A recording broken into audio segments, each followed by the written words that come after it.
Imagine this. 25 of the world's most dangerous cryptographers, military hackers, and mathematical geniuses are locked in a room. They have 48 hours to crack a code worth $3 billion.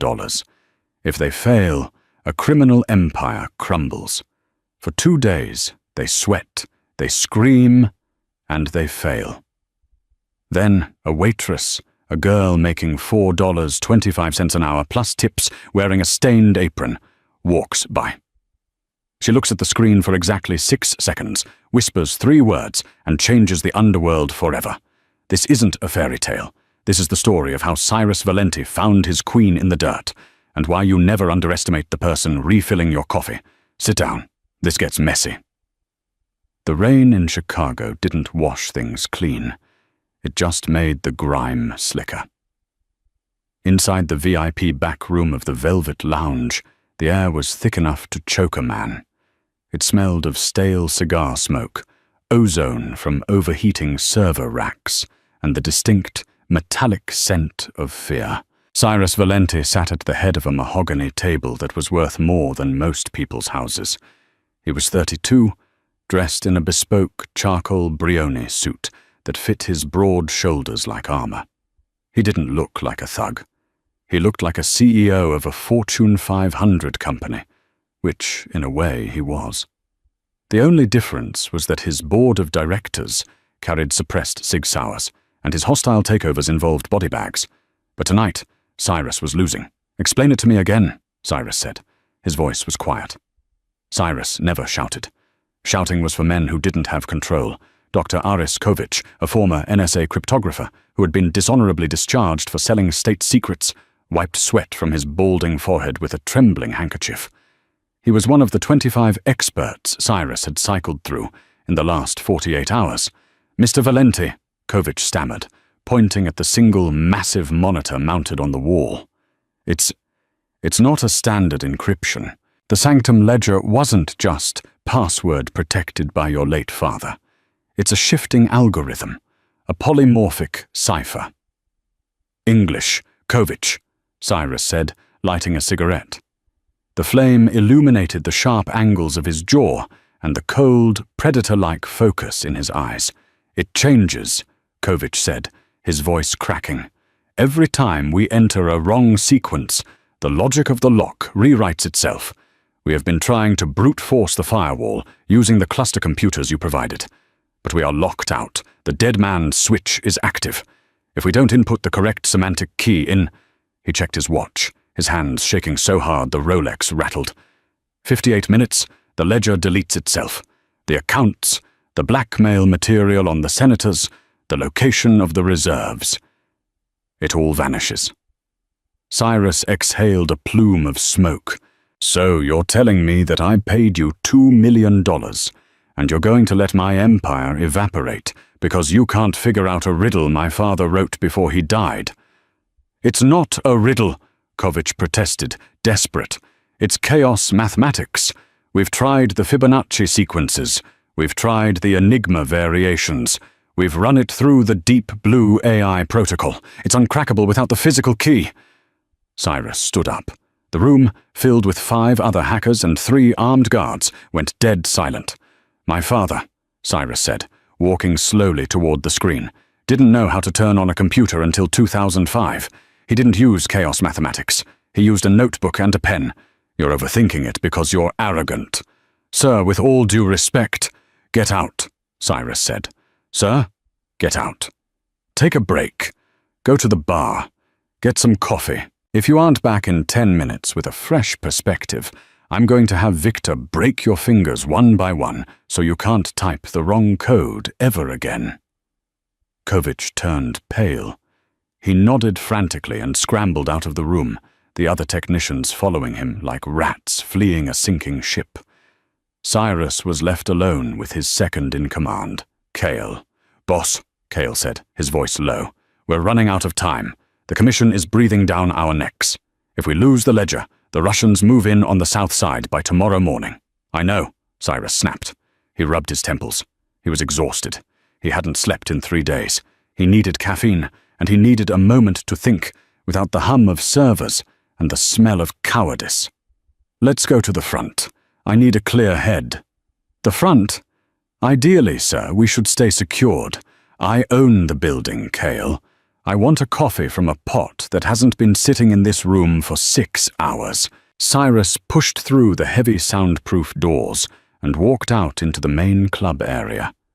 Since it was a Tuesday afternoon, the club was closed to the public. The neon lights were off. The only illumination came from the service lights over the bar, and that was where he saw her. Nora Solis was invisible. She had perfected the art of it. She was 24, with messy dark hair tied back in a utilitarian bun and eyes the color of oxidized copper. Her uniform was a size too big, hanging off a frame that was too thin. She had been working at the Velvet Lounge for 3 months, and in that time, she had spoken maybe 50 words to the management. "Yes, sir. Right away, sir. Sorry about the wait." She was the ghost who wiped the tables, the shadow who polished the glasses. Nora wasn't just a waitress. 7 years ago, she had been a prodigy.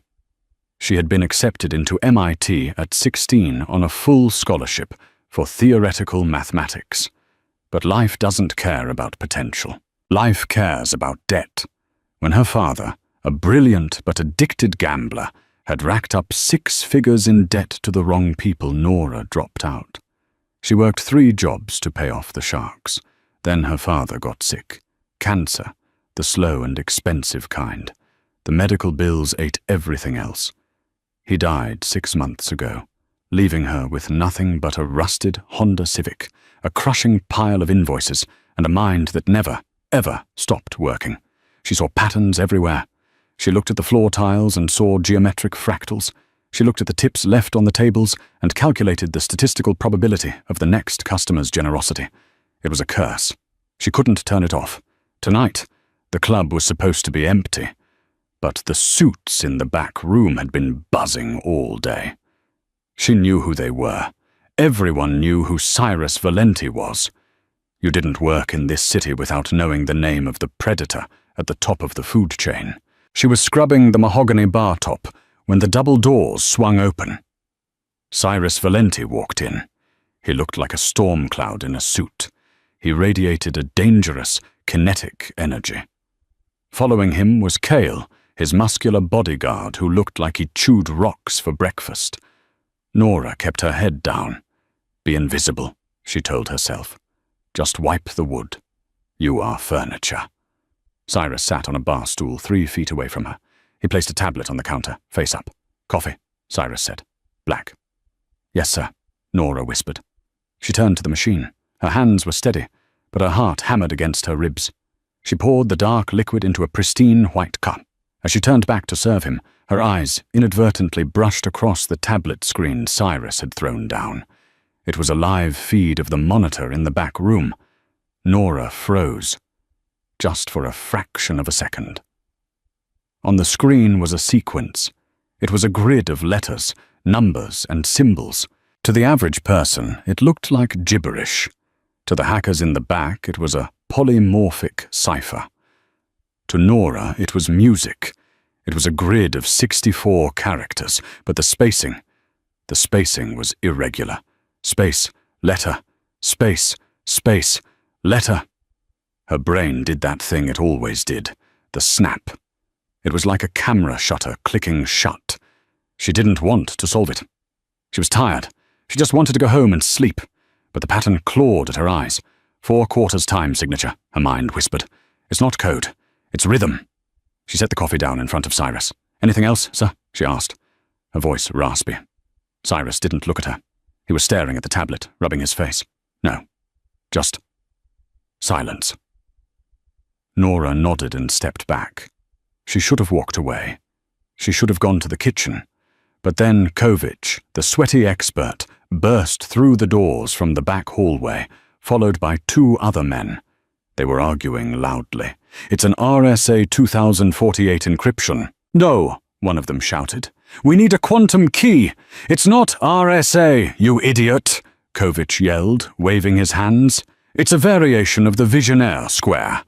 But the keyword is shifting based on the timestamp." Cyrus slammed his hand on the bar. The sound was like a gunshot. "I said silence!" Cyrus roared. The men froze. Cyrus picked up the tablet and shoved it toward Kovich. "Look at this. You have 40 minutes left. The screen is mocking you. My father wasn't a mathematician. He was a bootlegger who liked opera and boxing." "Why is there a % sign next to the letter Q?" Kovich squinted. It's clearly a syntax error in the code, sir. A decoy." Nora was wiping a glass. She couldn't help it. She mumbled, barely audible. "It's not a syntax error. It's a rest note." The silence that followed was absolute. It wasn't the silence of peace. It was the silence of a predator hearing a twig snap.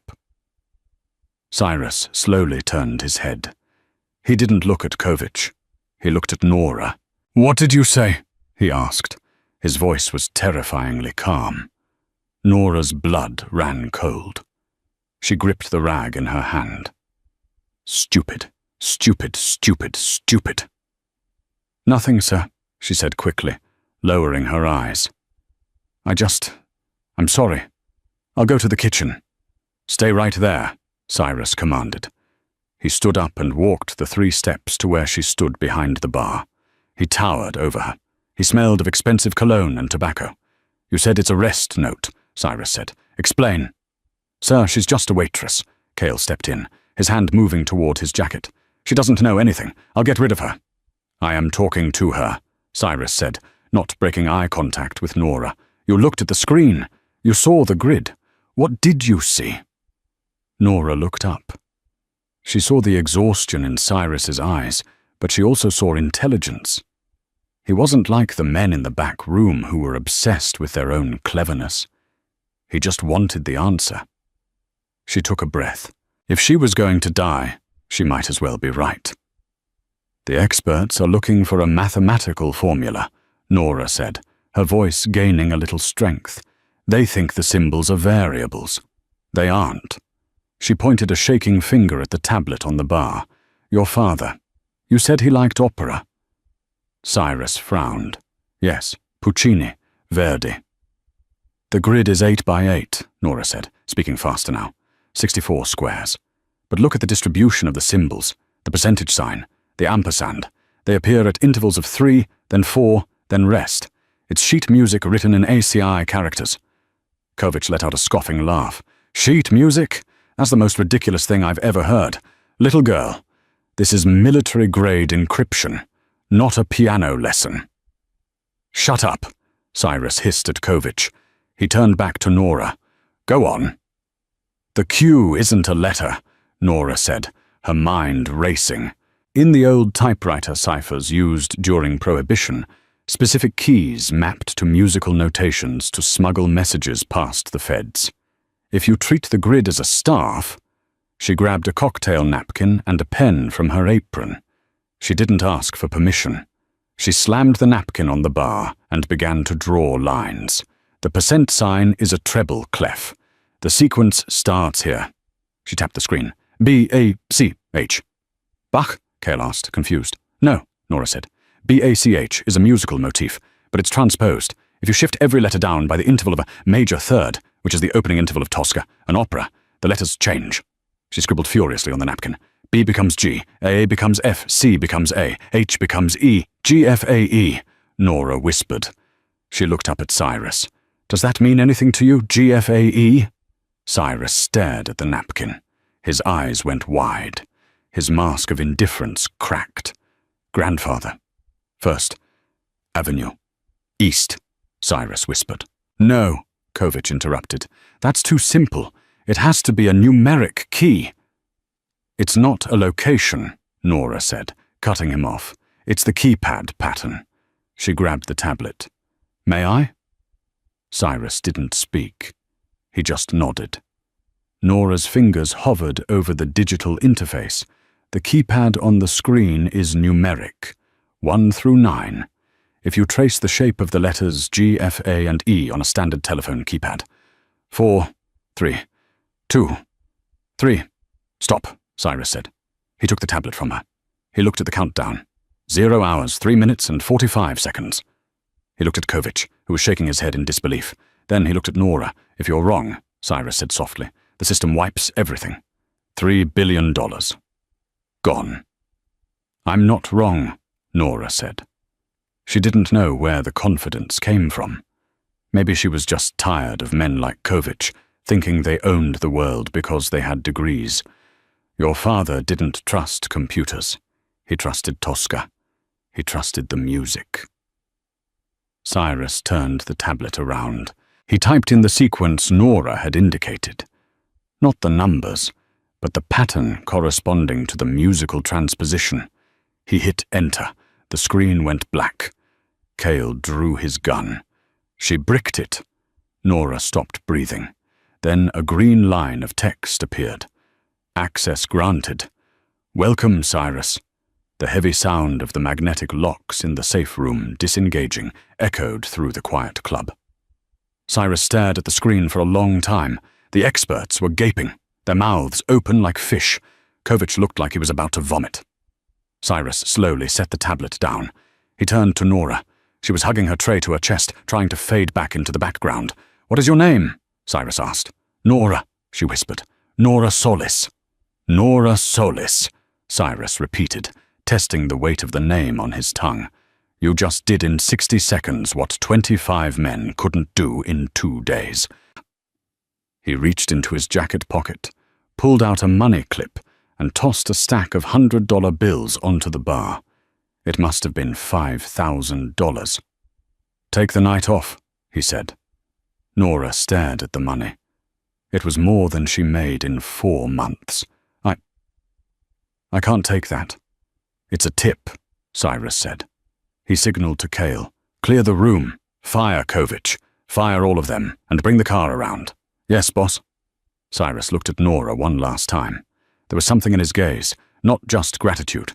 It was calculation, curiosity, and hunger. "Don't go far, Nora Solis," he said. "I have a feeling I'm going to have a lot more puzzles for you." He walked towards the back room to claim his empire. Nora stood there, her heart pounding, looking at the money. She thought it was over. She thought she had won a lottery and could go back to her quiet, desperate life. She was wrong. She hadn't just opened a safe. She had opened a door into a world she wasn't ready for, and Cyrus Valenti wasn't the kind of man who let a useful asset walk away. Here is the continuation of the story, picking up immediately after Nora left the club. Underscore, underscore, underscore, underscore, underscore, underscore, underscore, underscore, underscore, underscore, underscore, underscore, underscore, underscore, underscore, underscore. The $5,000 lasted exactly 6 hours. Nora sat at her kitchen table, staring at the peeling yellow wallpaper of her studio apartment in the South Side. The table was covered in red-inked letters. Final notice, past due, immediate legal action. She had deposited the cash at the ATM on her way home, and instantly, the automatic payments for her father's funeral costs, the lingering hospital debts, and the predatory loan she'd taken to keep the lights on had swallowed it whole. It was like throwing a raw steak into a tank of piranhas. The water churned, the steak vanished, and the fish were still hungry. She was back to zero. Actually, she was negative 400. Nora rubbed her eyes. The adrenaline of the club had faded, replaced by the crushing weight of reality. She was a genius who could see the mathematical fabric of the universe, yet she couldn't figure out how to buy groceries for the week. Knock, knock, knock. The sound was precise, rhythmic. Nora froze. Nobody visited her. Her landlord just yelled through the door. She walked over and peered through the peephole. All she saw was black wool. A suit. She cracked the door, keeping the chain on. Cale, the mountain of a man who had wanted to shoot her earlier, was standing in her hallway. He looked comically large for the narrow, flickering corridor. "Miss Solis," Cale said. He wasn't asking. "Mr. Valenti requires your presence." I'm off the clock," Nora stammered. "I don't work tonight. You'll do now." Cale reached out, not aggressively but with undeniable force, and snapped the flimsy door chain like it was made of dry pasta. He pushed the door open. "Hey!" Nora shouted, backing up. "You can't just—" "Pack a bag," Cale said. stepping inside and filling the room. He looked around at the squalor, the mattress on the floor, the leaking radiator, the mountain of bills. His expression didn't change. "We aren't going to the club." "Where are we going?" "The airport." Nora's heart hammered a frantic rhythm against her ribs. 160 beats per minute. Tachycardia. "I'm not going anywhere with you. I'll scream." "If you scream, the neighbors will just turn up their TVs," a voice came from the hallway. Cyrus Valenti stepped into the light. In the grime of her apartment building, he looked like a god who had descended to the underworld just to see how the sinners lived. He wore a heavy trench coat over his suit, the collar turned up against the Chicago chill. He didn't look threatening. He looked annoyed, but beneath that, there was a strange intensity in his eyes. He walked past Cale and picked up one of the overdue bills from the table. "St. Jude's Medical Center," Cyrus read. $42,000 outstanding. Interest rate at 18%. He dropped the paper. "You're drowning, Nora." "It's none of your business," Nora snapped, snatching the paper back. She felt exposed, ashamed. The poverty was her armor, but now he was stripping it away. "You unlocked the first layer of the sanctum ledger," Cyrus said, leaning against her tiny, stained kitchenette counter. "But the ledger isn't just a file. It's a map. It leads to physical locations, dead drops, safe houses. The code you broke revealed coordinates in New York City." "Good for you," Nora said, crossing her arms. "Hire another expert to read a map." "I don't trust experts anymore," Cyrus said, his voice dropping an octave. "I trusted 25 of them, and they almost cost me my empire. You saw the pattern in seconds. You see things they don't. The next layer of security is going to be harder, and I don't have time for interviews." He took a step closer to her. The air in the room seemed to vibrate. "I'm offering you a job, Nora."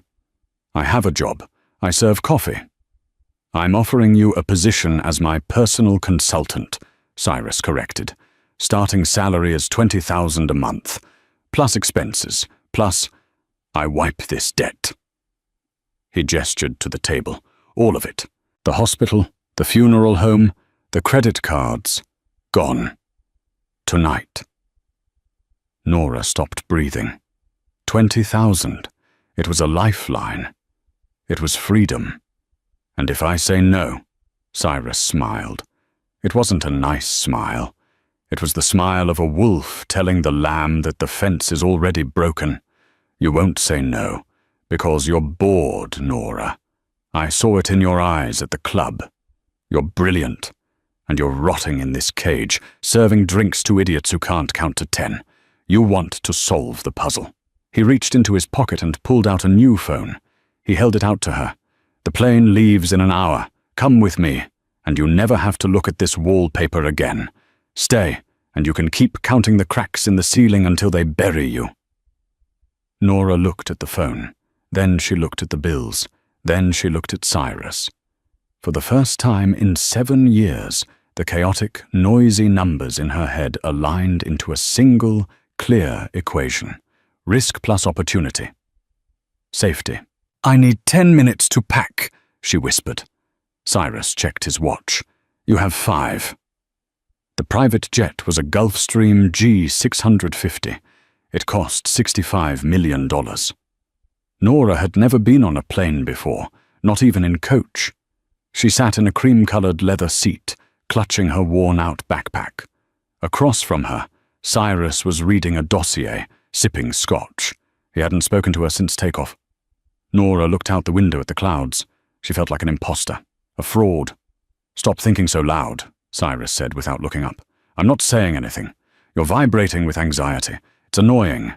He closed the folder. "Drink this." He pushed a glass of water toward her. "We land at Teterboro in 20 minutes. Then we take a helicopter to the Hamptons." "The Hamptons?" Nora asked. "I thought we were going to New York City." "The coordinates you unlocked pointed to a specific property in East Hampton, a glass house on the cliffs. My father built it in the 90s. He never lived there. It's been empty for 20 years. What's inside?"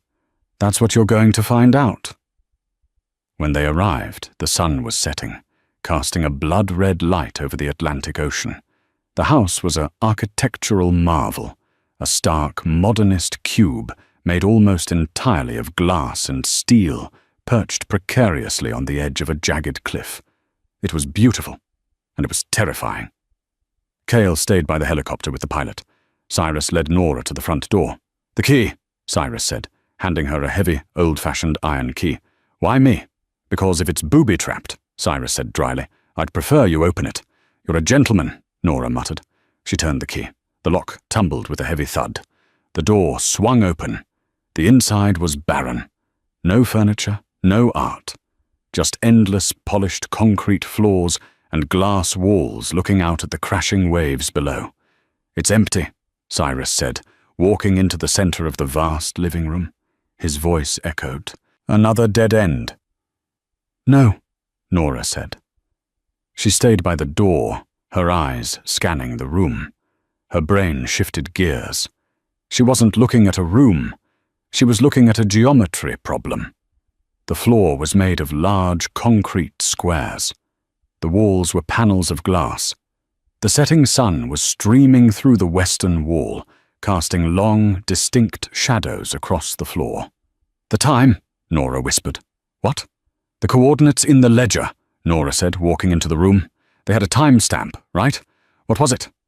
Cyrus pulled out his phone. 1842, 6:42 p.m. Nora checked her cheap digital watch. "It's 6:40 right now." She looked at the shadows. The sun was dipping lower.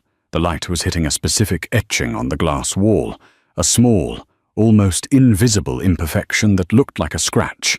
"Stand there," Nora commanded, pointing to a specific square on the floor. Cyrus raised an eyebrow. "Excuse me? Do you want the treasure or not? Stand on that square." Cyrus sighed, but he moved to the square she indicated. "Now what?" "Wait 2 minutes." They stood in silence. The wind howled outside. The sun sank lower.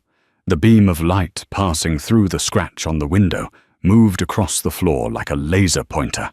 At exactly 6:42 p.m., the beam of light hit the square Cyrus was standing on. But it didn't just hit the floor. It hit the large diamond ring on Cyrus's pinky finger, the family signet ring he always wore. The light refracted through the diamond, splitting into a prism, and hit a specific sensor hidden in the far wall that looked like a thermostat. Click! A low rumble shook the house. "Jesus!" Cyrus muttered, stepping back. The center of the concrete floor began to descend. It was a hydraulic lift. "It wasn't a digital lock," Nora said, a small smile playing on her lips. "It was a solar alignment, like the Egyptians. Your father really was dramatic." "He was a lunatic," Cyrus corrected, but he sounded impressed. He looked at Nora. The way the sunset lit up her face made her look less like a starving waitress and more like a sorceress. "After you." They stepped onto the platform and descended into the dark. The basement was a climate-controlled server farm. It hummed with power. Rows of hard drives blinked in the darkness. "This is it," Cyrus said, his voice reverent. "The Black Archive. Every deal, every bribe, every leverage point the Valenti family has collected for 50 years. It's all here." He moved to the main terminal. "If I can sync this with the Chicago network, I own the city. The Romanos, the Russians, they'll be kneeling by morning." He began to type. Nora hung back. Something felt wrong. Her eyes scanned the room. The servers were arranged in a U shape. The wiring ran along the ceiling in neat bundles. Blue, red, yellow, blue, red, yellow. Then in the corner, blue, red, red. The pattern broke.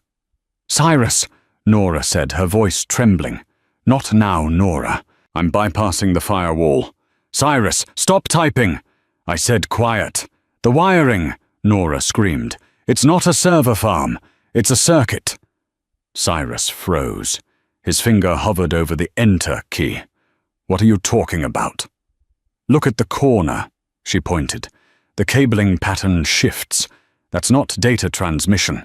That's C4 wiring. This isn't a vault. It's a bomb." Cyrus stared at the corner. He saw the faint, blinking red light taped behind a bundle of wires. It's a kill switch, Cyrus realized, his face paling. If I access the data, it triggers the detonator. My father didn't build this to store power. He built it to bury his successor if they were greedy. We have to get out, Nora said. Now! Suddenly, the hydraulic lift they had come down on groaned and began to rise, without them on it. Cale! Cyrus shouted into his radio. Cale, bring the lift down! Static. Then a voice that wasn't Cale's. Sorry, Dom. Cale is currently taking a nap. A permanent one. Cyrus's blood turned to ice. He knew that voice. Arthur, Cyrus growled. Arthur Sterling, the family lawyer, the man who had been the executor of the will, the man who had hired the 25 experts. You were never supposed to crack the code, Cyrus. Arthur's voice echoed through the basement speakers. You were supposed to fail, so the assets would revert to the estate, to me. But then you brought in that little waitress. She's clever. Too clever. But she led you right into the grave. You killed my father, Cyrus said, the realization hitting him. He was old, he was weak, and you're just a thug in a suit. Goodbye, Cyrus. The speakers clicked off. A digital timer on the wall lit up. 5 o'clock, 4:59. 5 minutes, Cyrus said. He looked at the heavy steel blast doors that had sealed the room. We're sealed in. He's going to bury us under the Atlantic. He pulled his gun and fired at the control panel of the door. Sparks flew, but the door didn't budge. He threw his shoulder against it. Nothing. For the first time, Cyrus Valenti looked truly helpless. He slid down the wall, sitting on the cold floor. I'm sorry, he said. He looked at Nora. I dragged you into this. You should be pouring coffee in Chicago. Nora stood in the center of the room. Her breathing was shallow. Panic was clawing at her throat. She wanted to curl up and cry. She wanted to scream. But the numbers were still there. She looked at the bomb wiring. She looked at the server racks. She looked at the timer. 4:15. Shut up, Nora said. Cyrus looked up, startled. What? I said shut up. I can't hear the pattern when you're pitying yourself. Nora walked over to the wall of servers. She ripped the panel off the main terminal. Wires spilled out like guts. Arthur thinks this is a trap, Nora muttered, her hands moving fast, tracing the lines. But he's a lawyer. He doesn't know engineering. He hired someone to rig this. So every system has a logic, even a bomb. She grabbed a pair of wire cutters from a toolkit left on the floor. Cyrus, give me your belt. My belt? The buckle. I need to bridge the circuit. Cyrus ripped his belt off and handed it to her. The timer is connected to the server boot sequence, Nora said, sweat dripping down her nose. If the servers shut down, the bomb goes off. If the timer hits 0, the bomb goes off. So we're dead either way. No, we need to create a loop, an infinite loop. We need to make the computer think it's constantly rebooting, freezing the timer between seconds. She jammed the silver belt buckle between 2 exposed copper contacts on the motherboard. Sparks showered over her hands. She flinched but didn't let go. Type, Nora yelled. What do I type? Cyrus scrambled to the keyboard. The Fibonacci sequence, but in reverse. Fast! Cyrus's fingers flew across the keys. He didn't ask why. He just trusted her. 21, 13, 8, 5, 3, 2, 1, 1. Enter! Nora screamed. Cyrus hit enter. The room went black. The hum of the servers died. The silence was deafening. Nora closed her eyes, waiting for the fire, waiting for the end. 1 second, 2 seconds, 3 seconds. Nothing happened. Then the emergency red lights flickered on. The timer on the wall was frozen. 0:01. The bomb was dormant. Nora let go of the belt buckle and collapsed onto the floor, gasping for air. Her hands were burned, her uniform was ruined, and she was shaking uncontrollably. Cyrus sat there in the red light, staring at the screen. Then he looked at her. He crawled over to her. He didn't say a word. He grabbed her face in his hands and kissed her. It wasn't a gentle kiss. It was desperate. It was the taste of survival and adrenaline and sudden, overwhelming realization. He pulled back, breathing hard, his forehead resting against hers. "You didn't just solve the puzzle," Cyrus whispered, his voice rough. "You saved my life." Nora swallowed hard. "I just wanted the $20,000. Cyrus laughed. It was a genuine, jagged sound. "You're going to get a lot more than that," he said. He stood up and offered her his hand. "Now, let's get out of here. I have a lawyer to kill." The red emergency light in the bunker bathed them in the color of blood. Nora Solis lay on the cold concrete floor, her chest heaving, staring at the frozen timer on the wall. 0:01. 1 second. They were living in the single second between life and death. Cyrus pulled her up. His grip was iron, but his hands were shaking. The adrenaline that had sustained them during the hack was crashing, leaving behind the raw, jagged reality of their situation. "We aren't safe yet," Cyrus rasped. He looked at the heavy blast doors. "Arthur knows the timer stopped. He knows we're alive. If I know him, he's sending a cleanup crew to finish what the bomb didn't." Nora wiped soot from her cheek. "The lift," she said, her voice sounding foreign to her own ears. Stronger, harder. "You said you could override it." "I can," Cyrus said, moving to the manual hydraulic release wheel on the far wall. It was rusted, meant for maintenance only, but it's going to be slow, and we're sitting ducks on the way up. He grabbed the wheel and strained. His suit jacket ripped at the shoulder, the veins in his neck corded with effort. With a groan of metal on metal, the wheel turned. The floor shuddered, and the platform began to inch upward, crawling back toward the glass house above. The ascent took 5 agonizing minutes. Cyrus stood with his gun drawn, shielding Nora with his body. Nora didn't hide behind him, though.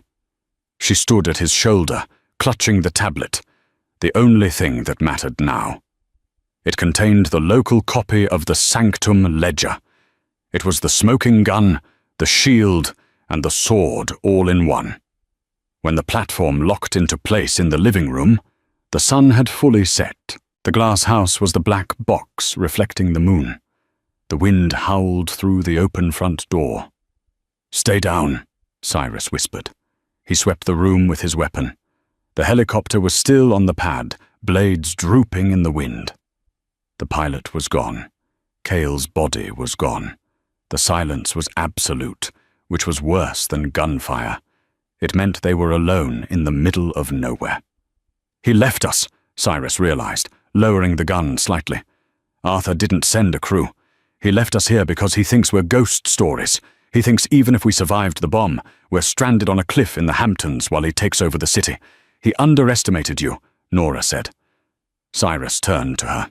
The moonlight caught the sharp angles of his face.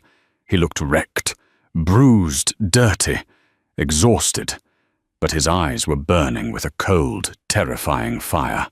"No," Cyrus said. "He underestimated you." He walked to the helicopter. "Get in." "Do you know how to read an altimeter?" "I can figure it out," Nora said, climbing into the co-pilot seat. "It's just variables and rates of change." Cyrus fired the engines. The rotors whined, then roared, slicing the night air. As they lifted off, leaving the glass tomb behind, Nora looked at the sprawling darkness of the Atlantic Ocean below. She should have been terrified. Yesterday, her biggest fear was a declined debit card. Tonight, she was flying a stolen helicopter with a Mafia Don, carrying a digital nuclear bomb. "Where are we going?" she shouted over the headset. "The police!" "The police are on Arthur's payroll," Cyrus's voice crackled in her ear. "If we land at a precinct, we'll be dead in a holding cell within the hour." "Then where?" Cyrus banked the chopper hard to the west, toward the glowing halo of New York City on the horizon. "Arthur is hosting the Sterling Foundation Gala tonight at the Met," Cyrus said. "It's his victory lap. He's going to announce the merger of my family's assets with his shell companies. All the heads of the 5 families will be there. The senators, the press." "We're going to a party?" Nora asked, looking at her ruined uniform. "We're going to a funeral," Cyrus corrected. His. Underscore, underscore, underscore, underscore, underscore, underscore, underscore, underscore, underscore, underscore, underscore, underscore, underscore, underscore, underscore, underscore. The flight to Manhattan took 40 minutes. Cyrus flew with a reckless precision, cutting through the skyline, bypassing air traffic control with codes he shouldn't have known. They abandoned the helicopter on a private helipad on a rooftop in the Upper East Side, a building owned by one of Cyrus's few remaining loyalists. They didn't have time to shower. They didn't have time to change. Cyrus tore the remaining sleeve off his ruined jacket, revealing the holster and the white dress shirt, stained with grease and dried blood. He looked like a fallen angel who had fought his way out of hell. He looked at Nora. She was covered in dust, her hair wild, her apron torn. "You ready?" he asked. Nora tightened her grip on the tablet. She visualized the gala, the noise, the variables. She closed her eyes for a second, finding the rhythm. Tempo, allegro con fuoco. "Let's go," she said. Underscore, underscore, underscore, underscore. Underscore, underscore, underscore, underscore, underscore, underscore, underscore, underscore, underscore, underscore, underscore, underscore. The Metropolitan Museum of Art was a fortress of light. Limousines idled 3 deep at the curb. Paparazzi flashbulbs popped like strobes. Inside, the Great Hall was transformed into a sea of tuxedos, silk gowns, and fake smiles. Arthur Sterling stood on a raised dais in front of the Temple of Dendur. He looked immaculate in a midnight blue velvet tuxedo. He raised a glass of champagne, basking in the applause of the city's elite. "To the future," Arthur projected, his voice smooth and cultured. "For too long, the Valenti business has been mired in the past, in brute force. But tonight, we turn a page. We embrace efficiency. We embrace—" Boom! The heavy double doors of the hall didn't just open. They were kicked open. The sound echoed like a thunderclap, silencing the orchestra instantly. 500 heads turned. Cyrus Valenti walked in. A collective gasp sucked the air out of the room. It wasn't just that he was supposed to be dead. It was how he looked. In a room of polished diamonds and manicured hands, he was a walking wound. He carried the violence of the underworld right into their cocktail party. And beside him walked Nora. She didn't walk behind him. She matched his stride. Her face was smudged with soot, but her chin was high. She looked at the crowd not with fear, but with the analytical detachment of a scientist looking at bacteria in a petri dish. "I think you forgot to send me an invite, Arthur," Cyrus called out. His voice wasn't loud, but it carried to the back of the room. Arthur dropped his champagne glass. It shattered on the marble, the crystal spraying over the shoes of a senator. "Security!" Arthur screamed, his composure cracking instantly. "Remove them! They are trespassers! He's unhinged!" 4 security guards started to move forward, hands reaching for concealed weapons. "Stop!" Nora yelled. It wasn't a scream. It was a command. She held up the tablet. "I wouldn't do that," Nora said, her voice steady. "Unless you want every text message you've sent to your mistresses uploaded to the Times Square Jumbotron right now." The guards hesitated. They looked at the tablet, then at Cyrus. "You're bluffing," Arthur sneered, stepping down from the dais. "You have nothing. That tablet is encrypted. Nobody could crack the ledger in less than a week. My experts said it was mathematically impossible." Cyrus smiled. He reached into his pocket, pulled out a cigarette, and lit it, in the middle of the museum. "You hired technicians, Arthur," Cyrus said, exhaling smoke. "I hired a composer." He nodded to Nora. "Play the music." Nora tapped the screen. She didn't just dump the files. She orchestrated them. Behind the stage, 3 massive projection screens, meant for Arthur's tribute video, flickered. System override. Source: The Silent Cipher. Suddenly the room was bathed in the blue light of data. On the left screen, bank transfers. Arthur Sterling, Judge Holloway, $500,000. Subject: dismissal of racketeering charges. Arthur Sterling, Deputy Mayor, $1.20 million. Subject, zoning permits for the warehouse. On the right screen, surveillance photos. Grainy, high-definition photos of Arthur meeting with rival cartel leaders. Photos of him handing over a briefcase to the man who had planted the car bomb that killed Cyrus's father. On the center screen, the kill list, a spreadsheet titled Liquidation Assets. Cyrus's name was at the top. Next to it, status, pending. Below it were the names of 3 senators currently standing in the room, sipping Arthur's wine. The room erupted.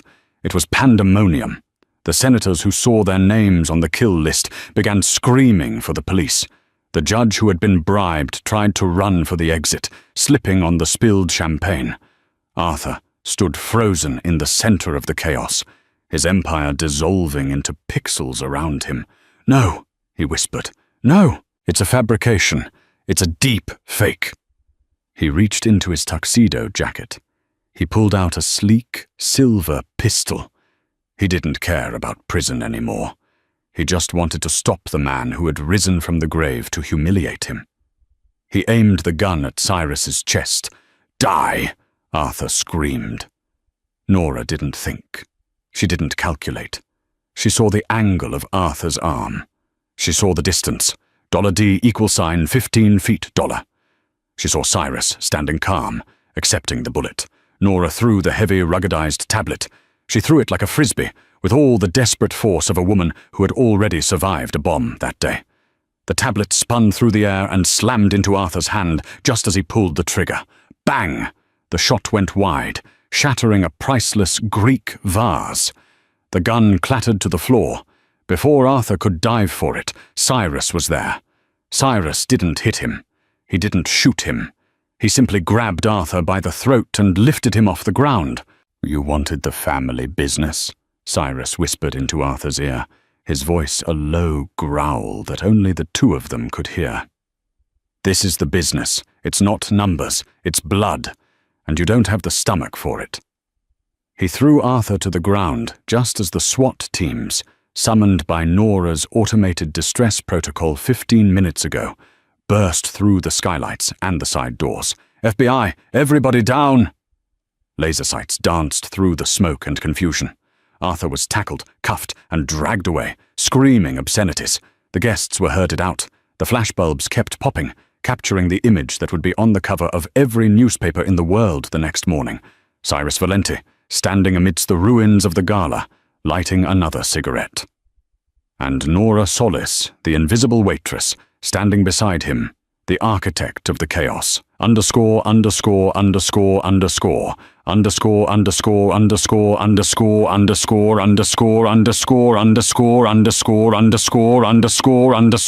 "2 hours later, the adrenaline had finally drained away, leaving a bone-deep exhaustion. They sat on the steps of the museum, the cool night air sobering them. The police had taken their statements, but Cyrus's lawyers, the loyal ones, had already arrived to shield them. Nora looked at her hands. They were trembling again. "You threw the tablet," Cyrus said. He was leaning back on the stone steps, looking up at the stars. "I calculated the trajectory," Nora lied. "I knew it would hit his radial nerve." Cyrus chuckled. "You panicked and chucked a computer at his head. It was the most beautiful thing I've ever seen." Nora laughed. It started as a giggle and turned into a sob. The stress, the fear, the relief, it all poured out. Cyrus shifted. He wrapped his arm around her, pulling her close. He didn't say, "It's okay." He just held her, anchoring her to the ground. "You're free now," Cyrus said quietly. "The debt is gone. I transferred the funds while we were in the chopper. You have $5 million in an offshore account. You can go anywhere. MIT Paris. You never have to see me again." Nora pulled back. She looked at him. She saw the man who had trusted her when the experts failed. She saw the man who had come back for her in the bunker. She thought about her old life, the peeling wallpaper, the smell of stale coffee, the loneliness of being the smartest person in the room and having no one to talk to. Then she looked at Cyrus. He was a puzzle she hadn't solved yet. He was complex, dangerous, and the only person who made the noise in her head quiet down. I don't want to go to Paris, Nora said. No? Cyrus raised an eyebrow. What do you want? I want a job, she said. Cyrus smirked. I told you. The consultant position is yours. 20,000 a month. No, Nora shook her head. She stood up, brushing the dust off her skirt. She looked down at the Mafia boss. I unlocked a $3 billion empire for you tonight. I saved your life twice. I don't want a salary. What do you want? Equity, Nora said. 50%. Cyrus stared at her. His eyes widened, and then a slow, genuine smile spread across his face. It transformed him. 50%, he repeated. You're trying to negotiate a hostile takeover of the Valenti family. I'm not negotiating, Nora said, extending her hand. I'm telling you the price of admission. You need a brain, Cyrus, and I need a little bit of chaos. Cyrus stood up. He took her hand. His grip was warm and solid. Partner, he said. Partner, she replied. He pulled her in, and this time he didn't stop. He kissed her, right there on the steps of the Met, in front of the flashing lights of the police cruisers. It was the seal on the most dangerous contract in New York history. The waitress was gone, the Queen had arrived, and the world wasn't ready for what they would do next. And that is how a waitress with a $40,000 debt brought down a crime syndicate and stole the heart of the Mafia king. Cyrus thought he was looking for a code, but he was looking for a queen. Nora thought she was looking for a way out, but she found a throne. In a world of chaos, they found their perfect equation. If you enjoyed this story of twists, betrayal, and high-stakes romance, smash that like button. It really helps the channel grow. Don't forget to subscribe and hit the bell icon so you never miss a story. What would you do if you found a code worth billions? Tell me in the comments below. Until next time, keep watching.